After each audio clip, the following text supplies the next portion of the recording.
ചെമ്പനീർ പൂവിൻ്റെ ഇന്നത്തെ പ്രൊമോ, അതായത് ഇന്ന് കാണിച്ച നാളത്തെ എപ്പിസോഡിൻ്റെ പ്രൊമോ എന്ന് പറയുന്നത് ഈ കുഞ്ഞ് ആൻറ്റി എന്ന് പറഞ്ഞ് ഓടി വരുന്നതും എല്ലാവരും സ്റ്റക്കായിട്ട് നിൽക്കുന്നതുമാണ് കാണിക്കുന്നത്. അപ്പോൾ ഓടി വരുന്നുണ്ട് ആൻറ്റി എന്താ ഇപ്പോൾ ഇവിടെ, ആൻറ്റി എന്താ ഇവിടെ വന്നിരിക്കുന്നത് എന്നൊക്കെ പറഞ്ഞ് ശ്രുതിക്ക് ഒന്നും മിണ്ടാനാവാതെ സ്റ്റക്കായിട്ട് നിൽക്കുന്നുണ്ട് കേട്ടോ. അപ്പോൾ ആ കുട്ടി തിരിച്ചും വിളിച്ചുകൊണ്ടിരിക്കുന്നുണ്ട് ആൻറ്റി എന്ന്. ബാക്കി എല്ലാവരുടെയും മുഖത്തും ആരാണ് ഈ കുട്ടി എന്നുള്ള രീതിക്കല്ല, എങ്ങനെയാണ് ഇവർ തമ്മിലുള്ള ബന്ധം എന്നറിയാതെ എല്ലാവരും സ്റ്റക്കായിക്കൊണ്ടിരിക്കുന്നുണ്ട്.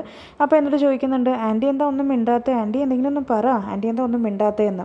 അപ്പോൾ ശ്രുതി ചോദിക്കുന്നുണ്ട് ശ്രുതി ആരായി കുട്ടി എന്നുള്ള രീതിക്ക് ചോദിക്കുന്നുണ്ട്. അപ്പോൾ അങ്ങനെയാണ് നിർത്തിക്കൊണ്ടിരിക്കുന്നത്. പക്ഷേ എന്തൊക്കെ നുണ പറയും, എന്തൊക്കെ കള്ളക്കഥകൾ മെനയും എന്നുള്ളത് കണ്ടറിയാവുന്നൊരു കാര്യമാണ്, നമുക്കൊന്നും പറയാൻ പറ്റില്ല. പക്ഷേ എങ്ങനെയായാലും ഊരിപ്പോരും എന്നാണ് എനിക്ക് തോന്നുന്നത്. നിങ്ങൾക്ക് എന്ത് തോന്നുന്നു എന്നുള്ളത് ഇവിടെ കമൻ്റായിട്ടൊന്ന് പറയാൻ മറക്കല്ലേ. അല്ല പെട്ടുപോകുന്നതാണോ നിങ്ങൾക്ക് ഇഷ്ടം, എന്താണ് ഇഷ്ടം എന്നുള്ളതൊന്ന് പറയാനോ അല്ലെങ്കിൽ കമൻ്റായിട്ട് പറയാനോ, അല്ലെങ്കിൽ ഈ വീഡിയോ ഇഷ്ടപ്പെട്ട് കഴിഞ്ഞാൽ ലൈക്ക് ചെയ്യാനും അടുത്ത പ്രൊമോയ്ക്ക് വേണ്ടി വെയിറ്റ് ചെയ്യാൻ വേണ്ടിയിട്ട് സബ്സ്ക്രൈബ് ചെയ്യാനും മറക്കില്ല എന്ന് വിശ്വസിക്കുന്നു. അപ്പോൾ അടിപൊളിയായിരിക്കും, സന്തോഷമായിട്ടിരിക്കൂ. Good night and സുഖനിദ്ര.